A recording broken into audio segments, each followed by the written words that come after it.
Welcome back to the channel, everybody, and today it's my number 21 team in my 2024 NFL Deep Dive Series. It's the Denver Broncos. Make sure to hit the like and leave a comment in the comment section below. Helps out push out all the algorithms, and subscribe if you haven't already so you don't miss any of the remaining or the previously posted videos in this Deep Dive Series. And Denver is looking for some quick turnaround here. Sean Payton tried to make it work with Russell Wilson. It didn't. It just didn't. They went out and they got Bo Nix, who is one of my favorite quarterbacks in this draft. Just the way that he was able to evolve throughout his college career. We'll get to that. Unloaded some wide receivers. Maybe some free agency is in the works for them. The offensive line is an interesting case study for them as well. The overall coaching staff, Joe Lombardi and Vance Joseph, we'll see how they all sort of mold together throughout this year, now that this seems to be the roster more closely to what Sean Payton wanted to work with from the beginning, not the one that he necessarily inherited from that Nathaniel Hackett debacle previously to him coming in. There's still some issues on the defensive side of the ball, some depth issues in some areas, development issues in some areas, and we'll get to those as well.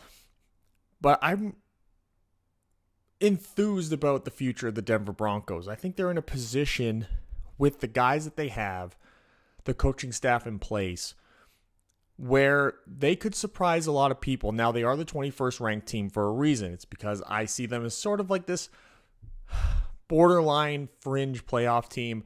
And I do think that with the rookie quarterback, that's going to be the thing that sort of holds them back from being that playoff team. But it doesn't necessarily mean that I don't think they're going to be a threat to the better teams in the league. I look at them sort of how I look at the Raiders, who we just talked about in the previous video, their division rivals. They're going to be an annoying team to have to deal with throughout the year.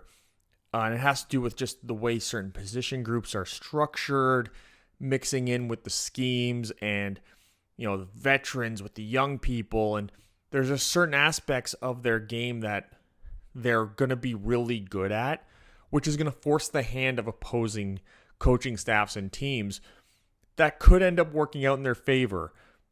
But that really starts with how the coaching staff goes from week to week. And we're probably dealing with one of the best coaching staffs we've covered so far, with a Hall of Fame level head coach. That future Hall of Fame head coach is Sean Payton. He gets an 88 grade for me, 12th best head coach. Overall staff is the 12th best staff for me. But we'll start with Sean Payton, 34 years of coaching experience, 20th year as a head coach, through the Saints years and now here with the Broncos. He's done such a great job developing quarterbacks who have, really good accuracy, really good processors, and just really good decision making. You go back and look at the career of Drew Brees.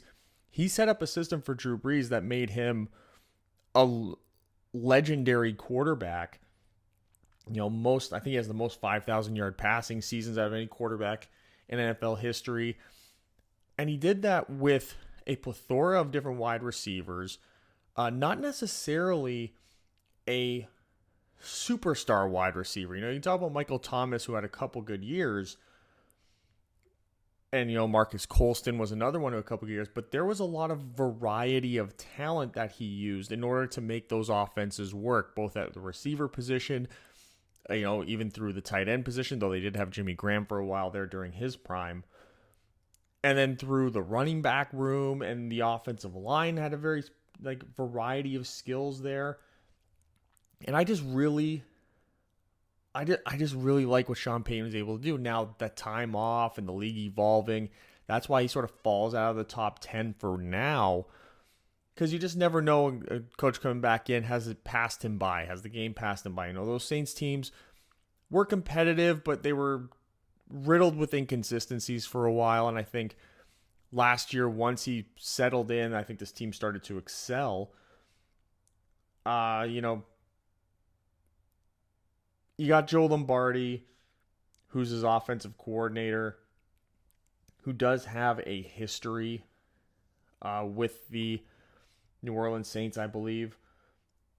He was with the Chargers for a while. He was the the Saints quarterbacks coach from 2016 to 2020. That's the connection there to Sean Payton. He was an offensive assistant and during those early Sean Payton years. So there's a lot going on in the big connection there between these two coaches. You look at some of the positional coaches on the offensive side.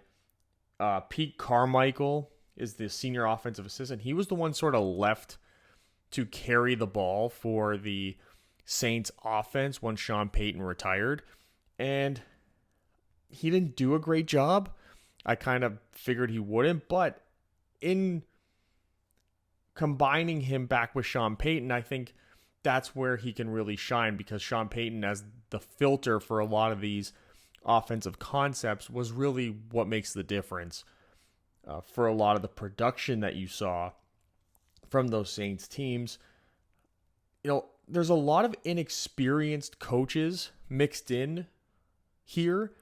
You got Davis Webb, you got Fabian Upshaw, you got Zach Strief, Austin King, Logan Kilgore, Declan Doyle, Kerry Colbert, Lua Yeni. Those are the offensive coaches sort of spread throughout there that all have less than 5 years of coaching experience in the NFL. A lot of those guys, 1, 2, 3, 4, 5 of them have only 1 year of coaching experience in the NFL. So that is a significant factor, I think, in what we could expect maybe in terms of the progression of certain players in the league. You got Davis Webb's the quarterback's coach, working with a rookie quarterback in Bo Nix.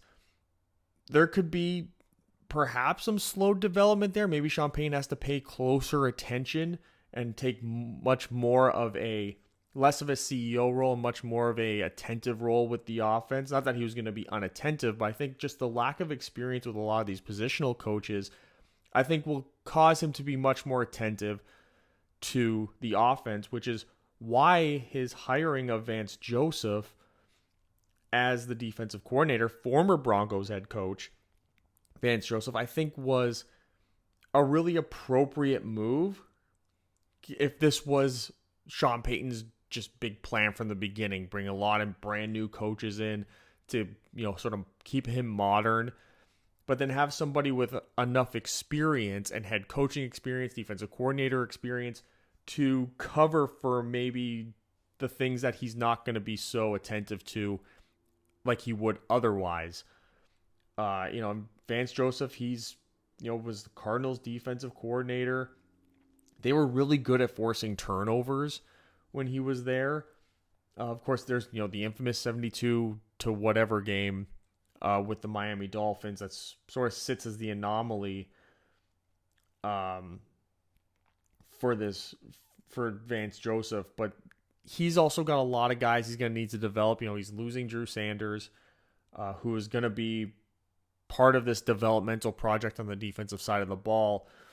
He's got some young edge rushers, young interior players, young defensive backs in particular, who he's going to have to figure out ways to mix and match them. But he is my 13th best defensive coordinator in the league, so he is in the upper half.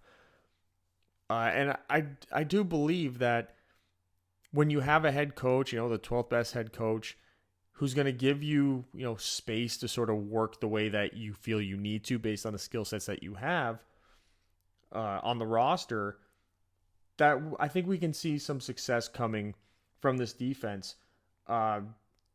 Just taking a look, they have a lot more experience on the defensive coaching staff. Joe Vitt has 42 years of coaching experience. Greg Minuski has 21 years. But then they do have, Jamar Cain, defensive line coach, 1 year of experience. They have Jim Leonard, who had a lot of defensive coordinator talk from his work in the college game coming over. He's going to be the defensive pass game coordinator and work with defensive backs as well. Addison Lynch is going to be your defensive quality control coach. Isaac Shoemaker is your defensive quality control coach as well. Two very young, inexperienced, not necessarily inexperienced, but only a couple 5 or so years of coach experience there. And then Michael Wilhoit is your outside linebackers coach, with 5 years of experience. Paul Kelly is the direct assistant to the head coach. He's director of football operations for a while there with the Washington Commanders. So that's a really interesting position that they have on this coaching staff. He's been an assistant head coach in the past to Mike Shanahan, John Gruden. So he's had, like, there doesn't seem to be, just from what I'm read about him, not a lot of actual position coaching experience. He's more so just been like an all-around just general assistant to some coaching staff. So it'll be interesting to see what kind of impact, if any, he could have. But overall, this is a good coaching staff that's going to keep this team competitive. I think is going to lead to a lot of the development of some of these players that are going to be in drastic need of it.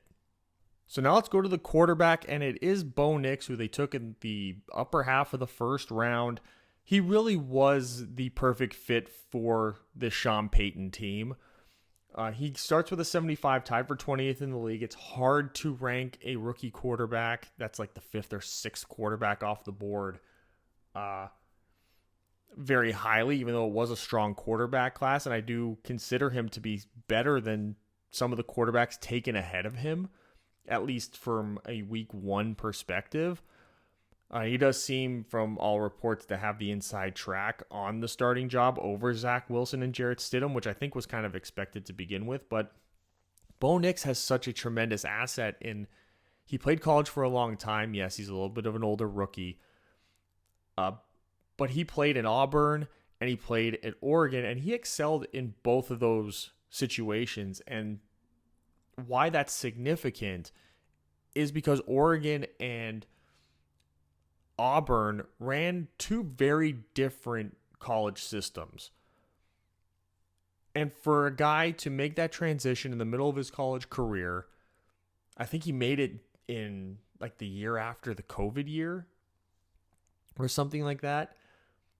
And to just go in there and like nothing happened, even end up being a better player, I think that was the real asset of why people looked at him as a first round pick, as that top 12, top 13, top 15 pick in the draft that he was, because of how smooth that transition is. And what I think it showed a lot of people is the coachability that he has. I think Sean Payton, going from a quarterback who reportedly was completely uncoachable in Russell Wilson to go to arguably the most coachable quarterback they could have put on the roster based upon, the body of work. I think Sean Payton's going to embrace that, and I think Bo Nix will outplay a lot of his skill deficiencies. I look at Brock Purdy with Kyle Shanahan in San Francisco, and you sort of see the same trajectory there, where, Brock Purdy, from a skill set perspective, on paper, you don't really see like some high-level top 10 quarterback in terms of those skills. But when put in a certain system and just telling him just make good decisions, he's played like a top 10 quarterback for most of his pro career, despite being the last pick of the draft for his draft year. And I think people can see that, and you see Bo Nix can come in and I think be that guy. I think in terms of having, more traditional quarterback skills, Bo Nix probably has more of that than Brock Purdy does. So we'll see how he interacts with the system and the players around him. He's not being put into the same situation that Brock Purdy was in terms of the skill players around him by any means, not the running back position, not on the wide receiver position, or especially not at tight end.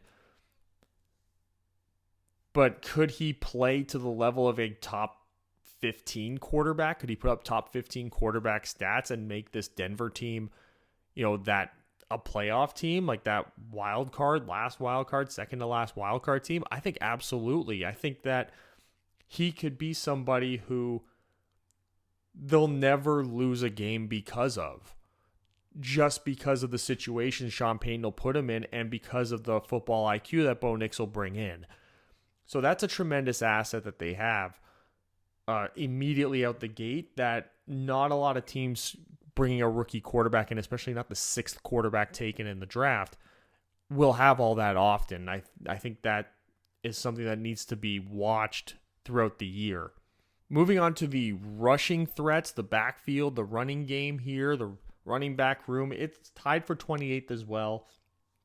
Javonte Williams, Samaje Perine are going to be those early down backs that sort of rotate back and forth here. I do give Javonte Williams a little bit over Samaje Perine, but the injury concerns of Javonte Williams, I don't know how long he's got left as a Denver Bronco. They did draft Audric Estime. Jaleel McLaughlin really came along throughout the year last year. So I know Sean Payton usually has operated an offense with a strong running back, with a true number one running back, even like a 1A, 1B type of a deal, like with Mark Ingram and Alvin Kamara for a while there. And you go back even further than that with Mark Ingram and Reggie Bush. And, there was a significant impact that the running back room would have on this roster. And so they just don't have the top end talent at this point in time, which is why I was very surprised they didn't go after one of the top running back free agents to sort of recreate that for him. But it's sort of transitioned into more of a running back room where it's a true running back by committee situation, because here on these early downs, turn around, hand the ball off, run between the tackles, they got four guys who I wouldn't be necessarily upset if either one of them was on the field. I think the skill sets have a good variety to them, because even when you move on to the receiving threats, that's Jaleel McLaughlin's wheelhouse for the most part, tied for 13th in the league there. Audric Estime, the rookie that they're bringing in, he could be a good backup in those situations as well. So I think that you could see a healthy four-man rotation here in this backfield from Denver throughout the year, sort of giving all these guys a chance to take over as the alpha guy. I think you'll see a lot of Javonte Williams and Samaje Perine on early downs. And then I just think that you'll see a lot of Jaleel McLaughlin. And then Audric Estime is going to get his opportunities here in these passing situations, these third down situations throughout the year. And they're just going to give these guys opportunities. Jaleel McLaughlin was just given opportunity, and he took it, and now he's going to be a significant part of this offense, I think, throughout the year. And if he can improve as a between-the-tackles runner, there's no reason why he won't start to eat up first and second down snaps from Javonte Williams, who really is starting to lose ground here from where he was in his rookie year when he had a pretty good showing in the early part of his career before the injuries started to really pile up for him. Samaje Perine, I think, is just going to be more, I could see him be more like a touchdown vulture in the red zone. Somebody that comes in and sort of, as McLaughlin and Javonte Williams maybe do a lot more of the work to get into that red zone. I think once they get in there, that's really where Samaje Perine's going to pick it up. I would look at Samaje Perine and really see like a Jamal Williams type of a deal here, where Jamal Williams had all those touchdowns for Detroit that year. He sort of stole them all from DeAndre Swift. I could see Samaje Perine being that guy and maybe being in like a top 10, top 8 rushing touchdowns by the end of this year. I think that's a real possibility. They're not going to be shy about running the football when you have Bo Nix at the quarterback position. When you play a rookie quarterback, they're not going to be shy about running the ball. And they have some pretty... and when you have this many running backs at your disposal, it would really just be the smart thing to do. Work some play action in there, make the job easier for Bo Nix. And I think they have a really decent room here, even though they lack the top end talent. I think depth wise, they're one of the best. They got by my estimation, they have 4 running back 2s. If any of these guys were your running back 2, I think you'd be really impressed with the state of your running back room. It's just, to have a running back 1, it just does bring it down to a certain degree. Now going to the weapons, and we'll start with the wide receiver, the receiving weapons here. Tied for 22nd, we'll start with Courtland Sutton, who for a period of time was that number one receiver, and things have sort of fallen off for him. But now with Sean Payton truly putting in his offense, truly putting in his system, this is his real opportunity to step up and get back to that level. They brought in Josh Reynolds from Detroit after really botching it in the playoffs there. He's almost somehow, despite a really good regular season last year, on almost a redemption tour here. But the one in the middle is the one that I think holds the most significance, and that's Troy Franklin, the 4th-round pick from Oregon. He was Bo Nix's number one receiver in college at Oregon.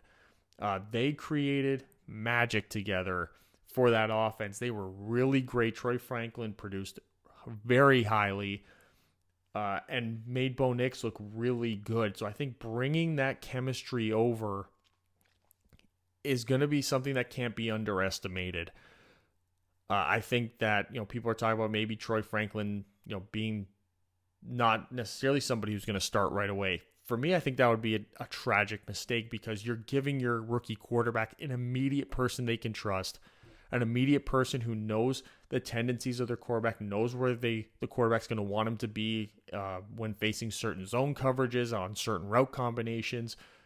So I could see Troy Franklin being really, coming in under the radar, because people aren't going to necessarily be anticipating his high level performance. But I dare to say this could be the Puka Nacua performance from a rookie receiver this year in Troy Franklin.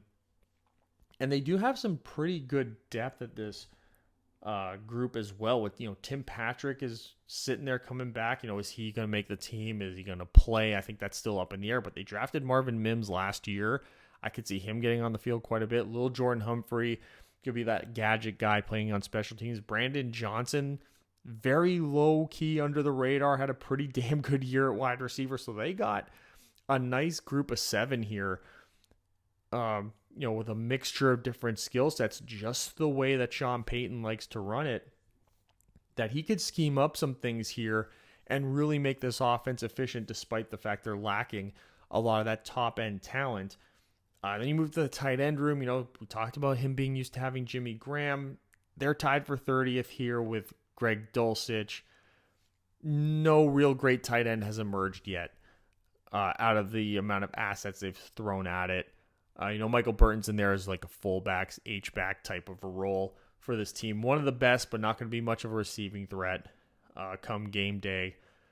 Adam Trotman was brought over from the Saints. It just hasn't really worked out for them at this position group yet.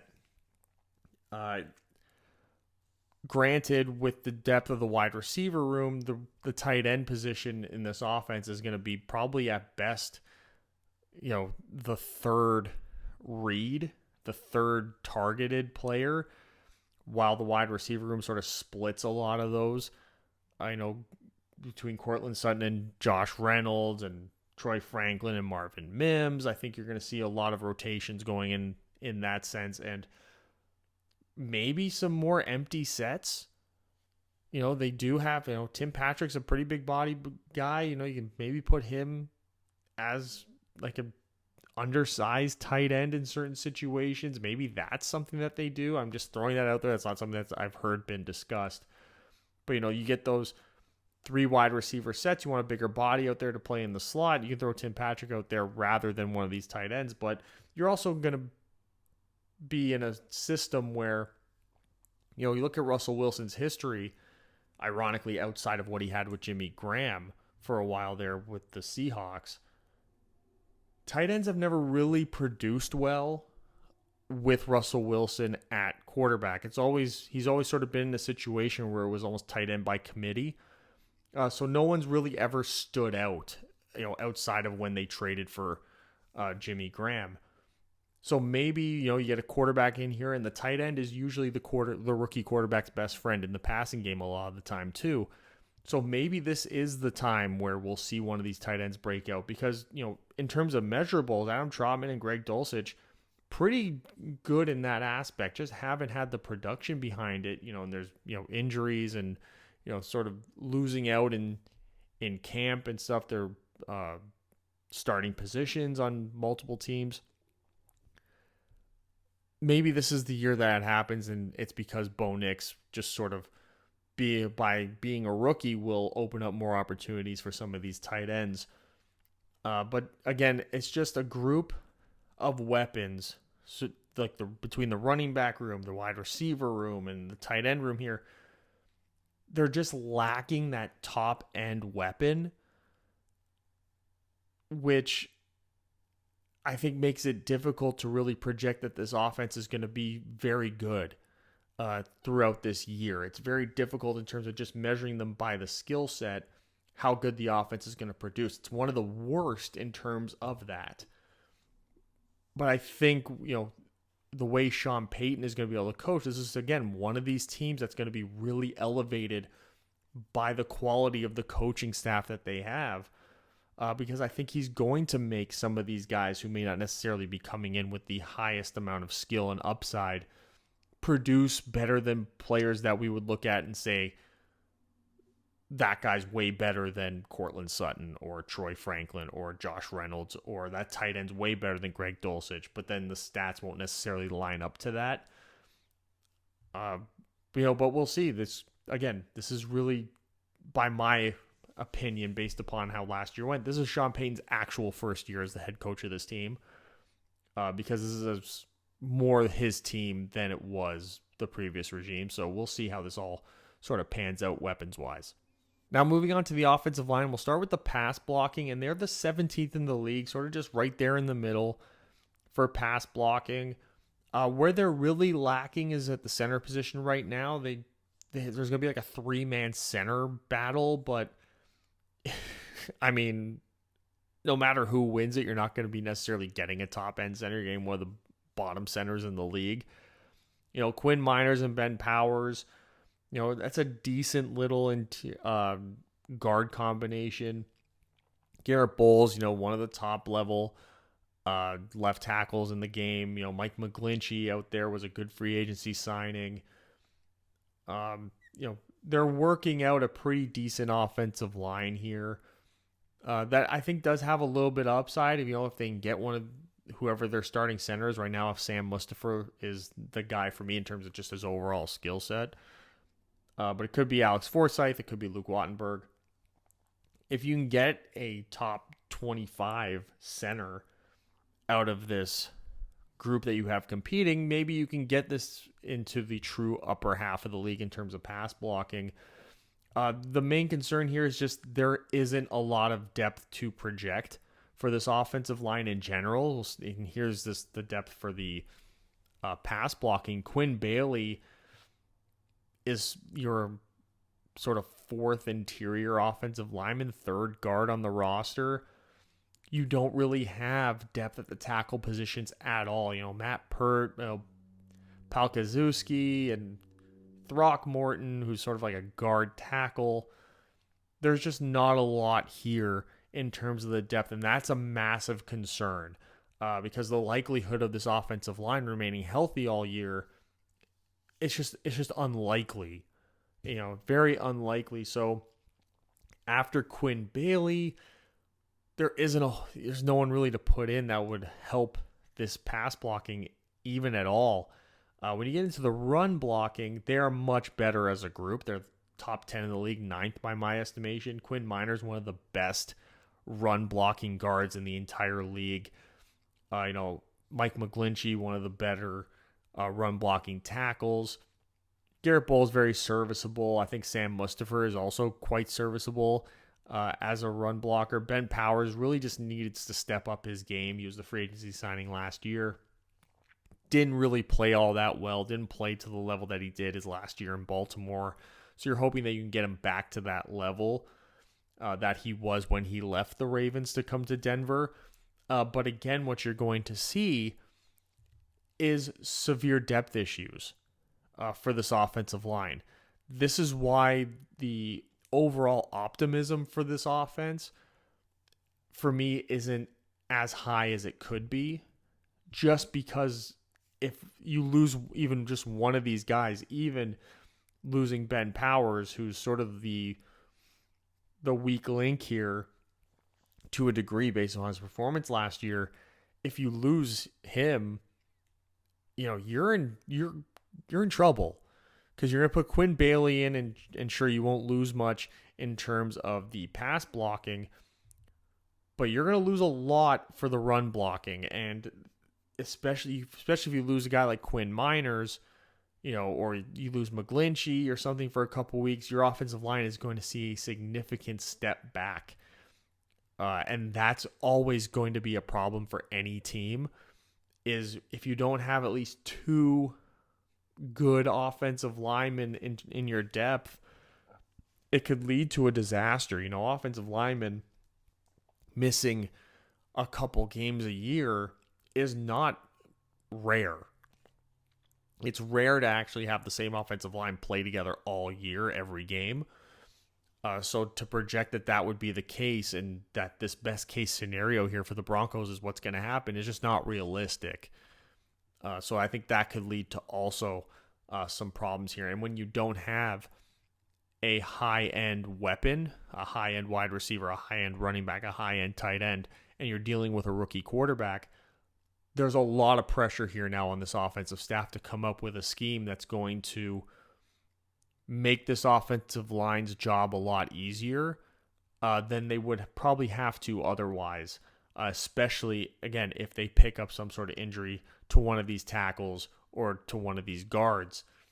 It could be a long couple of weeks with that guy out, unless, throughout this OTA and training camp process, they're able to find a rookie like Nick Garglio, or maybe Alex Forsythe, who's in his second year, I believe, will develop or something, or Throckmorton as more of a veteran player will step up, or Matt Pert will step up as a veteran player. Unless you get something like that, this could be, it could end up costing them some games that they otherwise would not have had to worry about being considered losses. We'll say that. So just a quick positional summary here. The wide receiver tight end blocking actually gets a B, so it does enhance the running game there to a degree. Again, the thing that sticks out like a sore thumb here is the offensive line depth.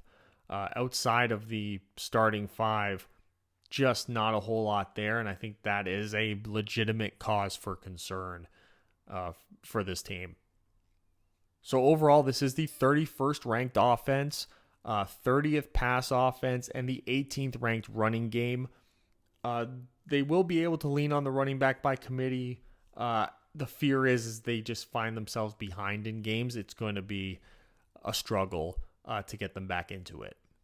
Now let's move on to the defensive side of the ball, and we'll start with the edge room here. And this is the edge rush, tied for 21st, sort of like the running back room here. You're lacking that high-end number one. Baron Browning and the rookie Jonah Ellis are, in my opinion, the two best you got. And then you got Jonathan Cooper and Nick Bonito, who are both quite good as well. But like the running back room, lacking that high-end number one. You got 4 number twos, just like sort of in the running back room. You got 2 number twos and 2 high-end threes. Low-end twos and 2 high-end twos. After those 4, the depth is not good, but I don't think that's anything really of a cause for concern. When you have 4 guys in there who can create a nice little healthy rotation for you, especially Baron Browning, who can play the edge position here on more traditional passing situations, and then maybe go to a more traditional off-ball linebacker. He has played both in his NFL career. As you move to this edge room against the run, this is where Baron Browning is very good, and I think you can put him as almost more of an off-ball backer if you wanted to against the run. I think it would really enhance a base 4-3 defense, for example. Jonah Ellis still very good. Jonathan Cooper and Nick Bonito, again, good depth pieces, will definitely be significant parts of the rotation, probably more so on passing downs than on early downs. But regardless of that, a very good group tied for sixth with edge versus the run. So it's a tale of really two edge rooms and two separate skill sets. I think the depth in passing situations is significantly better, but the overall skill for the edge versus the run just much better.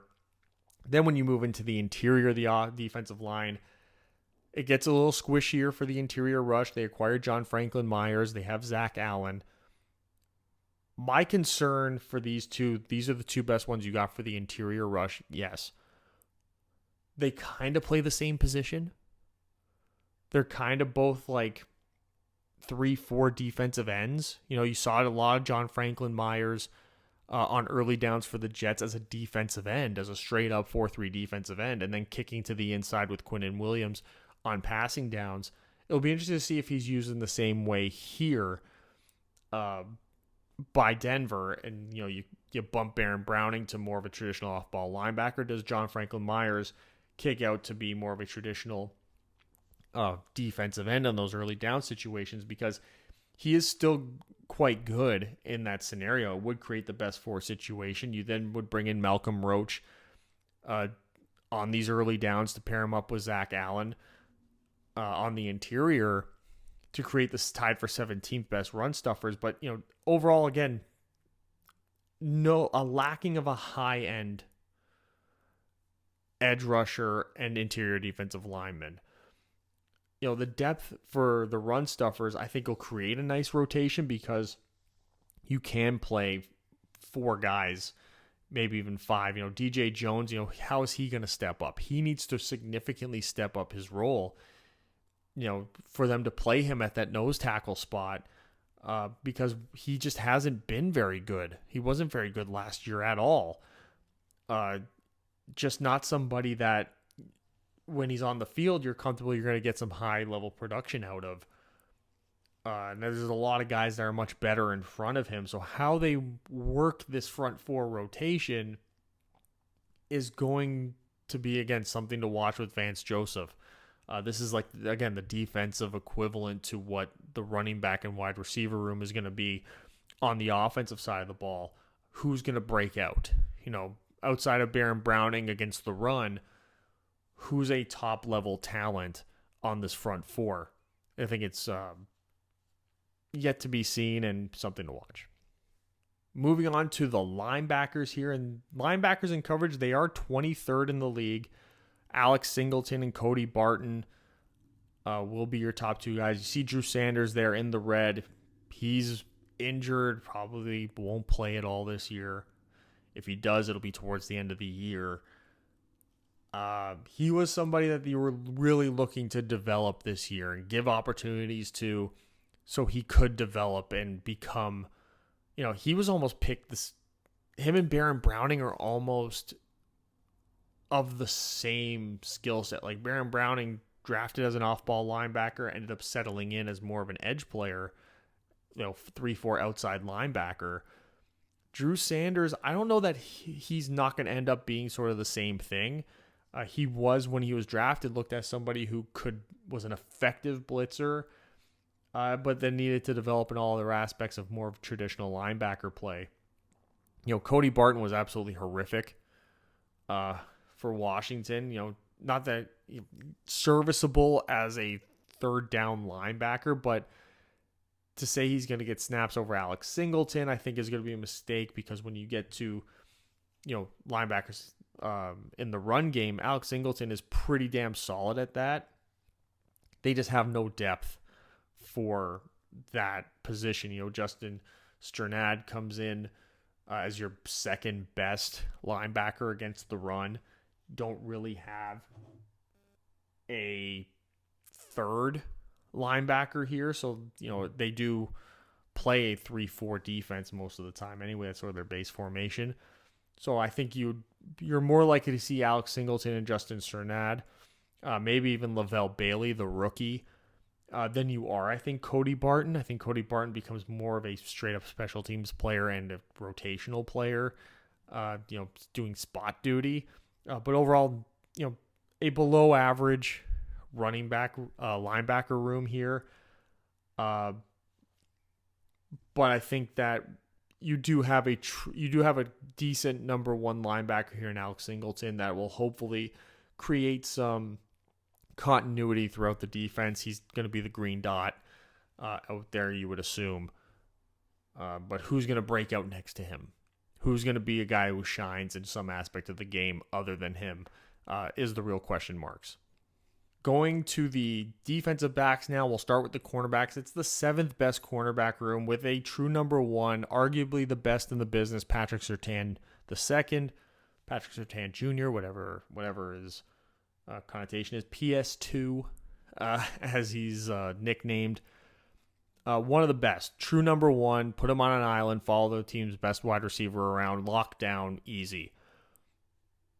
Then you got Chris Abrams-Drain, who, people will say I'm overrating, but I think Chris Abrams-Drain was an absolute steal. I look at him as the defensive pick equivalent to what they did with Troy Franklin. I think he's going to shock a lot of people, and he's going to come out and he's going to be a good second option at the cornerback room for them. They got Jaquan McMillan, who's another cornerback they got, but I really like the Chris Abrams-Drain pick. I think he complements this group really well. Even when you get into the depth here, Riley Moss is somebody to look at. Levi Wallace is a veteran presence. I expect him to get some outside work there. Damari Mathis, I could see him actually maybe going back to safety. I think that could be in his future here. Tremont Smith, Tanner McAllister, I think at best are going to be special teams contributors for them coming up this year. But this is a cornerback room they can really build on. Now, granted, I am giving a very significant benefit of the doubt here to Chris Abrams-Drain. I am projecting him to basically be this class's, Tariq Woolen, who's going to just show up and just be an absolute tremendous day 3 pick who shines at the cornerback position. I think he's going to be set up for a lot of success because Patrick Surtain is going to be out there on an island by himself. So there's going to be a lot of opportunities for him to have that safety help come over the top and maybe allow him to play a lot more aggressively. Maybe he's, the ball's going to come his way probably a lot more.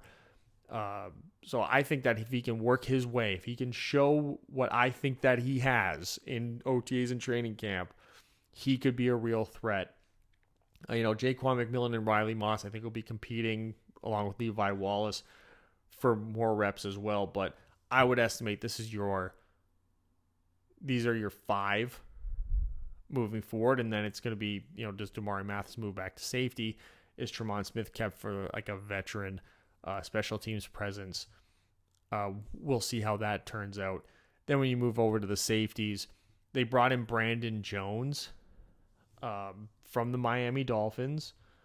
And then they have Caden Stearns. It's the 24th ranked safety room in terms of pass coverage. But really, it's just Brandon Jones. And then they're going to throw, I think, a plethora of different guys at the other safety spot, hoping to get somebody to step up. Justin Simmons is still available. Maybe they bring him back. As of this recording, they have not. Delaren Turner-Yell, Omar Brown, J.L. Skinner, P.J. Locke is somebody who you're going to see on early downs because he is the best in terms of run support, which they're also the 24th ranked group in terms of DB run support. But so I would say that Brandon Jones and P.J. Locke are probably the most likely to be the 2 safeties that get the most snaps this year. And then I think you'll see Caden Stearns and Turner-Yell really competing for the other ones. I would look for J.L. Skinner. He's currently listed as a safety. With Drew Sanders out, I wouldn't be surprised if they moved him down to linebacker. There was a lot of talks of that when he was going through the draft process of him maybe being more of a linebacker, sort of like what happened with Hamza Nasruddin or Kaliki Hudson when they were drafted. They played safety in college. And then were drafted and eventually just became linebackers very quickly. I think J.L. Skinner making that conversion to being more of like a dime linebacker, I think that's how he can find his way onto the field this year and maybe be a significant contributor. So again, just running through the positional summary here, the cornerbacks also get a B grade in terms of their run support. It's a pretty decent group there. But again, we run through this, a lot of depth concerns, very top heavy. You lose Baron Browning or you lose Patrick Surtain, it's going to be a long season. Those are two guys you just cannot lose. Not that losing Patrick Surtain for any team would be great, but to just not have something there behind them, in the safety room as well, outside of Brandon Jones, who do you really have? PJ Locke, is going to really have to develop in pass coverage for him to be a significant number two outside of what he can do on early downs. How they navigate these depth issues on defense is sort of the same issue they're going to have on offense, and that is something that does drag them down. So overall, this is the 24th ranked defense, 27th against the pass, and tied for 10th in run defense. So this is where I think they could really outperform the 24th ranking, because their run defense is going to be, it should be pretty damn good. They're going to be forcing teams to put the ball in the air, and it's going to allow them to play more guys in coverage.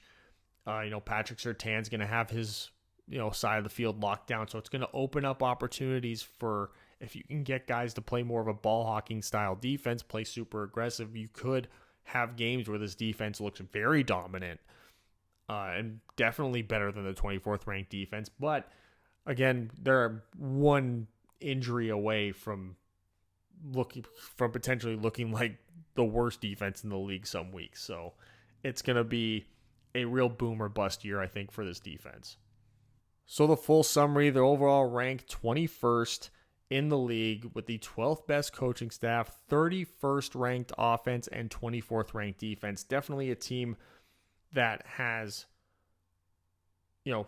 probably the best corner in the league, but outside of that, really lacking a true top end talent. There's really nobody on the offensive side of the ball that looks like they're going to be capable of taking over a game. So that's where the coaching, I think, is really going to stand out. I think it's really going to be a significant reason why this team finds themselves outside of the bottom 10 in the NFL, by my estimation.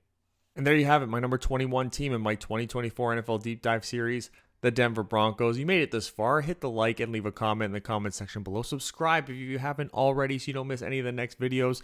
And you will see the series on one side of my head, and you will see the next video, or just simply the best video for you that I've posted on my channel, on the other side of my head, right here, like there-ish, kind of there. See you guys next time.